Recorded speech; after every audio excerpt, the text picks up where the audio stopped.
अस्सलाम वालेकुम dear student. तो जैसे हमने कल वाले लेक्चर में चैप्टर नंबर 13 डिस्कस किया था, उसका एक टॉपिक रहता है ईएमएफ। ईएमएफ क्या है? तो हम कहते हैं it is the work done per unit charge.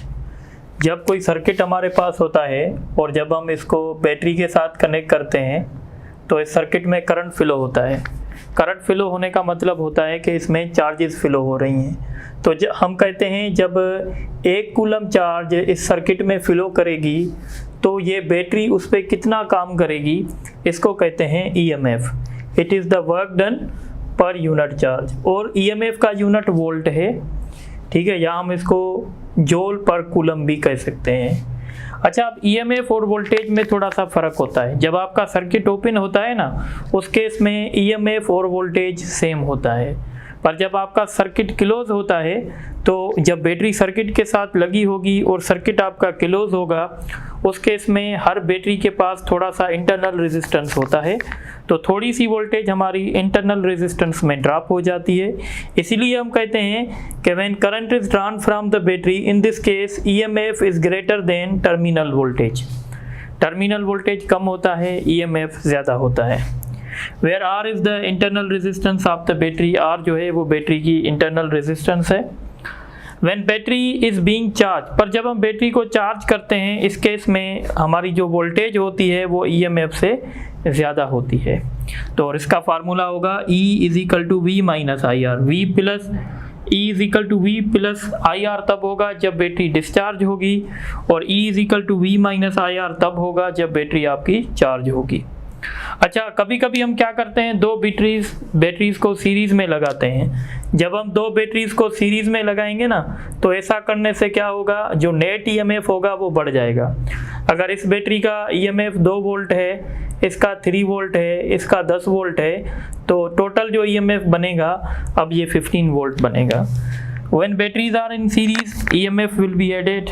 When batteries are in parallel, जब बैटरी पैरेलल में कनेक्ट होती हैं तो EMF सेम रहता है, करंट बढ़ जाता है, यानी बैटरी की कैपेसिटी बढ़ जाती है। ठीक है, अब हमारे पास कुछ सोर्सेज होते हैं ईएमएफ के। जैसे बार बार मैंने डिस्कस किया था बैटरी का। बैटरी एक सोर्स है ईएमएफ का। ईएमएफ का जो भी सोर्स होगा ना, वो क्या करेगा, किसी और एनर्जी को इलेक्ट्रिकल एनर्जी में कन्वर्ट कर देगा। जैसे बैटरी है, battery is the source of EMF, तो बैटरी क्या करेगी, केमिकल एनर्जी को इलेक्ट्रिकल एनर्जी में कन्वर्ट कर देगी।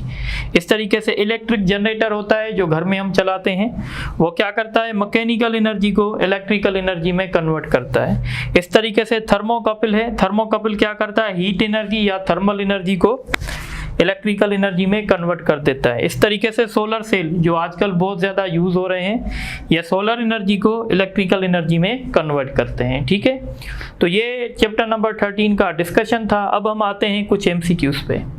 तो मैं काशिफ को कहूँगा कि ये टेस्ट भी चैप्टर नंबर 13 की अपलोड कर देगा। बहरहाल आप एमसीक्यूज़ देखें।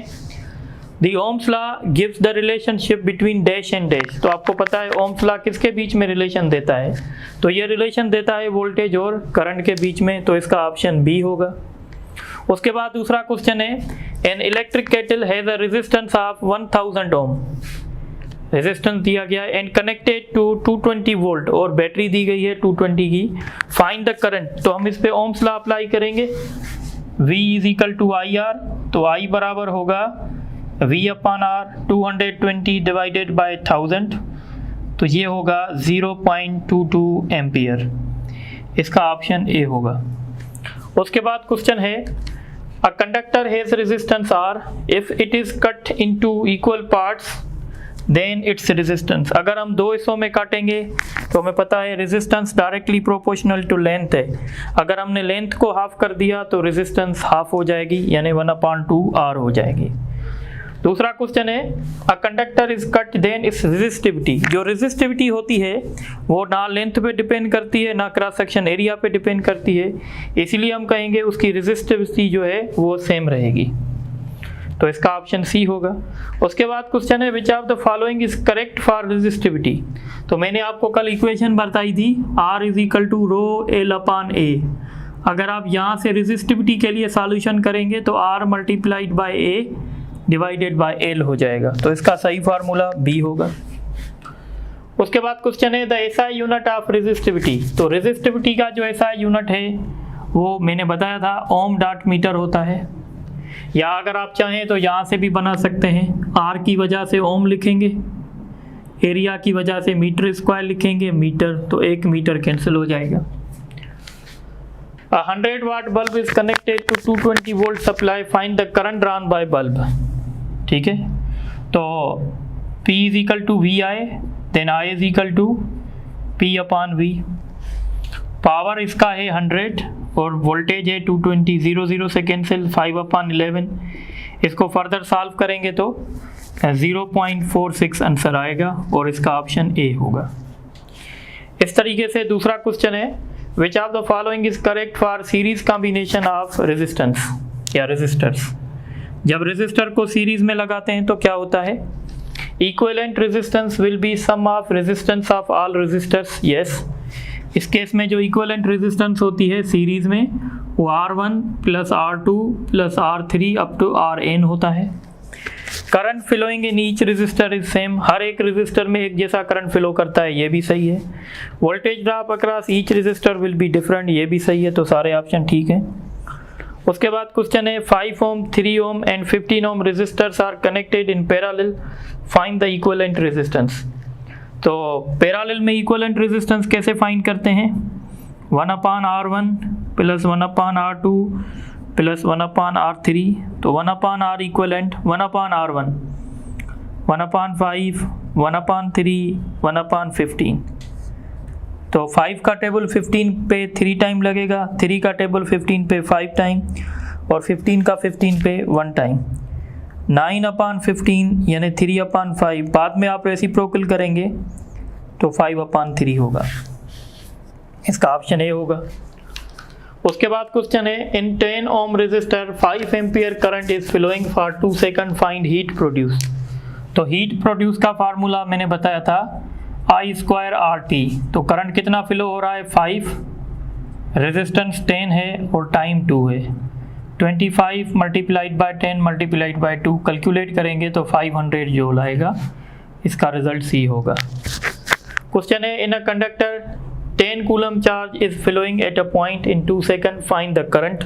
तो करंट आपको पता है I/T होता है, तो चार्ज 10 है और टाइम 2 है, तो 5 एम्पियर इसका सही ऑप्शन होगा, यानी इसका ऑप्शन ए होगा। तो ये आप नोट करें, तो फिर कुछ आगे डिस्कस करते हैं।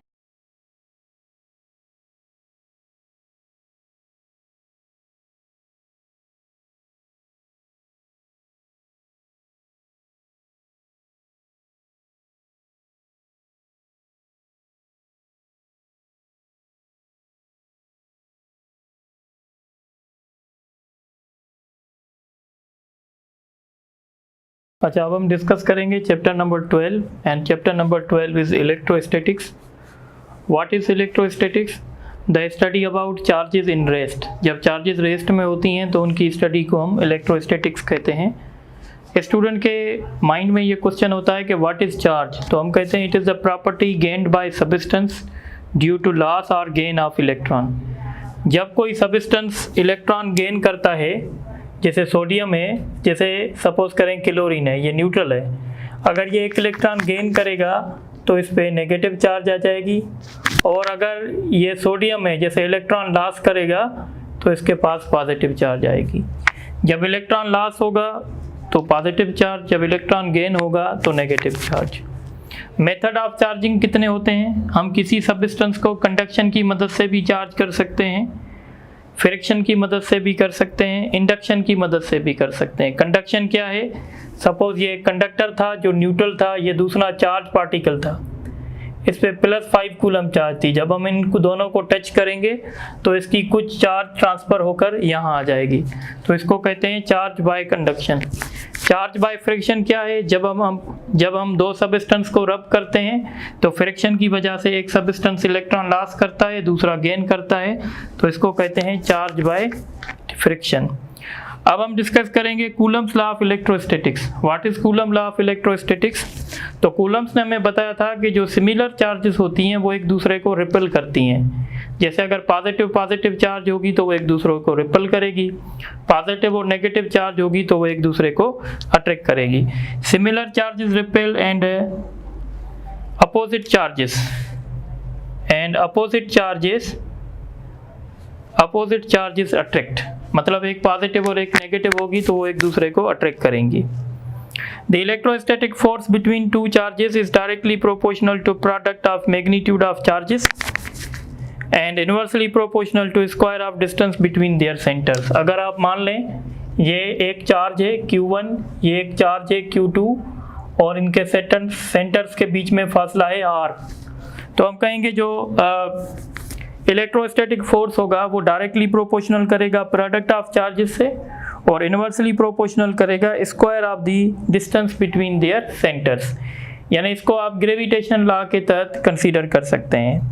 अच्छा, जब प्रोपोर्शनलिटी की साइन रिमूव करेंगे तो K constant, where K is called the Coulomb constant and its value depends upon the medium. एक बात याद रखिएगा, ग्रेविटेशनल फोर्स जो होता है वो मीडियम पे डिपेंड नहीं करता, पर इलेक्ट्रोस्टैटिक फोर्स जो है वो मीडियम पे डिपेंड करता है, क्योंकि ये जो कूलम कांस्टेंट है ये मीडियम पे डिपेंड करता है.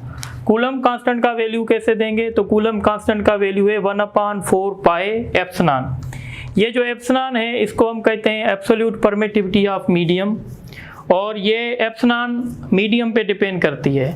अगर आपके पास वैक्यूम है ना, तो वैक्यूम के लिए हम एप्सिलॉन नॉट यूज करते हैं और इस एप्सिलॉन नॉट को कहते हैं परमिटिविटी ऑफ फ्री स्पेस और एयर, और इसका वैल्यू होता है 8.85 × 10⁻⁻12. पर जब हमारे पास कोई और मीडियम होता है तो फिर हम एब्सोल्यूट परमिटिविटी यूज़ करते हैं.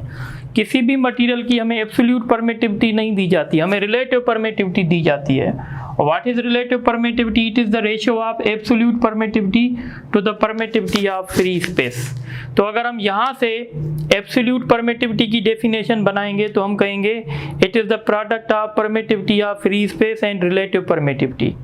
तो अगर आप एयर की रिलेटिव परमिटिविटी देखेंगे या फ्री स्पेस की देखेंगे तो वो 1 होगी. अब एक बात समझें, कूलम्स लॉ जो है वो हम कैसे लिख रहे हैं? कूलम्स लॉ हम लिख रहे हैं K Q1 Q2/R².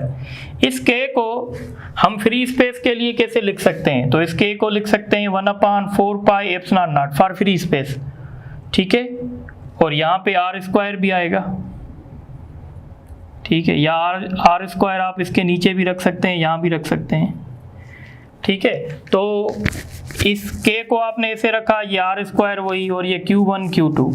तो कूलम लॉ फ्री स्पेस के लिए आप ऐसे भी लिख सकते हैं, पर अगर कोई और मटेरियल होगा तो उसके लिए आपको क्या करना पड़ेगा, उसके लिए आपको एप्सिलॉन नॉट के साथ एप्सिलॉन R भी देना पड़ेगा, ठीक है. तो इस तरीके से ये जो फार्मूला है ऊपर वाला ये किसी भी मीडियम के लिए होगा और ये वाला फार्मूला सिर्फ और सिर्फ एयर के लिए होगा. अब एक बात याद रखें, किसी भी मीडियम के लिए एप्सिलॉन R जो होती है वो ग्रेटर देन 1 होती है, ठीक है. यहाँ पे आप लिख लें फॉर एनी अदर मीडियम, किसी और मीडियम के लिए epsilon R is always greater than 1. तो इसका मतलब होगा कि इलेक्ट्रोस्टैटिक फोर्स जो है दो चार्जेस के बीच में ज़्यादा होगा एयर में, पर जब हम कोई भी मीडियम रखेंगे तो इलेक्ट्रोस्टैटिक फोर्स हमारा कम हो जाएगा. इलेक्ट्रोस्टैटिक फोर्स कितना कम हो जाएगा? तो वो एप्सिलॉन R टाइम्स कम हो जाएगा. सपोज करें मैं कहता हूँ दो चार्जेस के बीच में जब चार्जेस वैक्यूम में पड़ी थी तो उनके बीच में फोर्स था 100 न्यूटन का, और अब मैंने उनके बीच में एक ऐसा मीडियम रखा है जिसकी रिलेटिव परमिटिविटी जो है वो 2 है. तो अब फोर्स कितना हो जाएगा? तो अब फोर्स आधा हो जाएगा. फोर्स कैसे फाइंड करेंगे? F divided by epsilon R.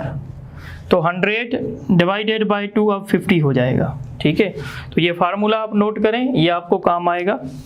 उसके बाद हमारा टॉपिक है इलेक्ट्रिक फील्ड. इलेक्ट्रिक फील्ड क्या है? तो हम कहते हैं the modified region around a charge wherein another charge experience electrostatic force. यानी जब भी कोई चार्ज होती है, सपोज ये चार्ज है, तो यहाँ पे इसकी एक इलेक्ट्रिक फील्ड बनेगी जो हम इलेक्ट्रिक लाइन से शो करवाते हैं. अब अगर इसके रीजन में कोई दूसरी चार्ज आएगी, सपोज ये टेस्ट चार्ज में लेके आ रहा हूँ, तो जब ये टेस्ट चार्ज इसके रीजन में आएगी तो ये टेस्ट चार्ज एक फोर्स एक्सपीरियंस करेगी. तो ये जो रीजन है जिसमें ये टेस्ट चार्ज फोर्स फील कर रही है इसको हम कहते हैं इलेक्ट्रिक फील्ड. इलेक्ट्रिक फील्ड को हम इलेक्ट्रिक लाइन से शो करवाते हैं, और इलेक्ट्रिक लाइंस की ये मैंने प्रॉपर्टीज लिखी हैं. 2 लाइन्स नेवर इंटरसेक्ट. ये जो दो इलेक्ट्रिक लाइंस हैं ये और ये दोनों एक दूसरे को इंटरसेक्ट नहीं कर सकती, दूसरी प्रॉपर्टी है for positive charges these are outward. अगर पॉजिटिव चार्ज होगी तो इसका डायरेक्शन आउटवर्ड होगा जैसे आप देख रहे हैं, अगर नेगेटिव चार्ज होगी तो इसका डायरेक्शन इनवर्ड होगा। दीज आर ओरिजिनेट फ्रॉम, ठीक है, positive charge and terminate at negative charge. ये पॉजिटिव चार्ज से शुरू होती हैं और नेगेटिव चार्ज पे जाके टर्मिनेट होती हैं जैसे आप इस तस्वीर में देख रहे हैं। These lines can not pass through conductor. ये लाइंस कंडक्टर से पास नहीं होती, इसीलिए हम कहते हैं कि कंडक्टर के अंदर जो इलेक्ट्रिक फील्ड होती है वो जीरो होती है। If lines are close to each other it means field is strong. देखें, अगर इलेक्ट्रिक लाइन, सपोज ये चार्ज है, अगर इसमें से ये 4 इलेक्ट्रिक लाइन्स निकल रही हैं, फिर दूसरी है उसमें से 6 इलेक्ट्रिक लाइन्स निकल रही हैं, तो हम कहेंगे इसकी फील्ड ज़्यादा है, स्ट्रांग है, इसकी फील्ड वीक है। तो अगर लाइंस का क्राउड ज़्यादा होगा इसका मतलब होगा फील्ड स्ट्रांग है। इफ लाइंस आर पैरेलल, अगर लाइंस आपस में पैरेलल होंगी इसका मतलब होगा फील्ड यूनिफॉर्म है। जैसे एक हमारे पास पॉजिटिव प्लेट है, एक हमारे पास नेगेटिव प्लेट है। पॉजिटिव प्लेट और नेगेटिव प्लेट के बीच में जो इलेक्ट्रिक फील्ड बनती है वो स्ट्रांग बनती है, वो यूनिफॉर्म बनती है क्योंकि लाइंस आपस में पैरेलल होती हैं। उसके बाद हमारा टॉपिक है electric field intensity. What is electric field intensity? The force per unit charge. यानी ये जो हम चार्ज लेकर आ रहे थे, अगर इस चार्ज का मैग्नीट्यूड समझे 1 कूलम है तो हम कहेंगे इस चार्ज पे कितना फोर्स एक्सपीरियंस किया है इसने, इसको कहते हैं इलेक्ट्रिक फील्ड इंटेंसिटी। सो अगर आप इसके यूनिट की बात करेंगे तो इसका यूनिट न्यूटन पर कूलम होगा, या हम इसको वोल्ट पर मीटर कह सकते हैं। ये क्वेश्चन आपकी टेस्ट में आ सकता है, इसको थोड़ा सा हाईलाइट कर दें। उसके बाद ये एक वेक्टर क्वांटिटी है और इसका डायरेक्शन अगर पॉजिटिव चार्ज होगी तो आउटवर्ड, नेगेटिव चार्ज होगी तो इनवर्ड, ठीक है। फॉर पॉइंट चार्ज इसका मैग्नीट्यूड कैसे देंगे? KQ/r²। अब एक बात याद रखें, हमारे पास 2 तरह की चार्जेस होती हैं। एक चार्ज को हम कहते हैं field charge. What is field charge? तो फील्ड चार्ज वो होती है जो इलेक्ट्रिक फील्ड को क्रिएट करती है। The charge which creates field is known as field charge. और दूसरी चार्ज होती है टेस्ट चार्ज। टेस्ट चार्ज वो होती है जो फील्ड को एक्सपीरियंस करती है। जैसे आप देखें, ये चार्ज है, ये इलेक्ट्रिक फील्ड प्रोड्यूस कर रही है, तो इस चार्ज को कहेंगे फील्ड चार्ज। और ये वो चार्ज है जो इलेक्ट्रिक फील्ड को फील करेगी, इसको कहेंगे टेस्ट चार्ज। अब इन दोनों में से जो हमारी इलेक्ट्रिक फील्ड इंटेंसिटी होगी वो डिपेंड करेगी फील्ड चार्ज पे। अगर फील्ड चार्ज का मैग्नीट्यूड ज़्यादा होगा तो इलेक्ट्रिक फील्ड इंटेंसिटी ज़्यादा होगी। तो इलेक्ट्रिक फील्ड इंटेंसिटी 2 बातों पे डिपेंड करेगी, एक तो मैग्नीट्यूड ऑफ फील्ड चार्ज और दूसरा distance from the field charge. अगर आप इस पॉइंट पे होंगे तो इलेक्ट्रिक फील्ड इंटेंसिटी ज़्यादा होगी, इस पॉइंट पे कम होगी, इस पॉइंट पे और कम होगी। ये इन्वर्सली प्रोपोर्शनल कर रही है r² से। जितना आप दूर चलते जाएंगे इलेक्ट्रिक फील्ड इंटेंसिटी कम होती जाएगी पॉइंट चार्ज की। टेस्ट चार्ज क्या है? टेस्ट चार्ज हमेशा पॉजिटिव चार्ज होती है, याद रखिएगा। और टेस्ट चार्ज का मैग्नीट्यूड बहुत कम होता है। ये इसलिए कम होता है ताकि इसकी अपनी फील्ड जो है वो वीक हो। टेस्ट चार्ज की अपनी फील्ड वीक होती है, ठीक है। उसके बाद है नल पॉइंट या न्यूट्रल पॉइंट। नल पॉइंट या न्यूट्रल पॉइंट उस पॉइंट को कहते हैं जहाँ पे नेट इलेक्ट्रिक फील्ड जीरो होती है। The point where net electric field is zero that is called the null point और you can say neutral point, ठीक है। उसके बाद हमारा टॉपिक है इलेक्ट्रिक फ्लक्स। फ्लक्स का मतलब है flow. What is electric flux? It is the number of electric lines crossing through a surface held normally. देखें, अगर ये इलेक्ट्रिक लाइंस थी और मैंने एक ऐसा सरफेस इनसे परपेंडिकुलर रखा है, तो ये सारी इलेक्ट्रिक लाइंस जो हैं इस सरफेस में से पास होंगी। तो अब अगर मैं इस सरफेस की फ्लक्स बताऊंगा तो कैसे बताऊंगा? तो मैं देखूंगा कि इस सरफेस में से कितनी इलेक्ट्रिक लाइंस पास हो रही हैं। So it is the number of electric lines crossing through a surface held normally. या मैथमेटिक्स में हम कहते हैं it is the dot product of electric field and vector area. Vector area वही area होती है पर इसका डायरेक्शन हमेशा सरफेस से परपेंडिकुलर होता है। ये देखें, अगर सरफेस है ना तो ये जो मार्कर है ये होगा इसका नॉर्मल एरिया का डायरेक्शन। तो अगर आप इस फार्मूले से देखें, अगर इलेक्ट्रिक फ्लक्स डॉट प्रोडक्ट है तो हम कहेंगे ये स्केलर क्वांटिटी है।